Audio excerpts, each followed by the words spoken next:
Geneva Flesher still gets mad watching the video. She took it in the back of a cab last week. Right, I'm asking you to take us to Port Moody. What do you mean I can deny? She says the cabbie refused to drive her home from Gastown. No, I can't go Port Moody. What time was your shift over? He had said his shift was over, but then why is your light on? Why are you picking people up?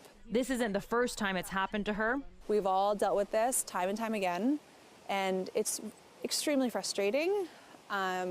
And we just want to get home. Like, it's really not that big of a request, and that's their job, is to drive you. She says the answer to poor service is simple. We need rideshare. The NDP government promised ride-hailing would be up and running in BC last year.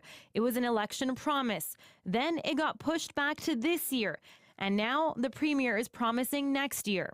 But it was more complicated than we had anticipated. Multiple statutes have to be amended to ensure that ride-hailing is brought in. They could bring it forward today, but they're dragging their feet for some reason. Here they are putting forward legislation to change our entire electoral system. That doesn't seem to be too complicated for them.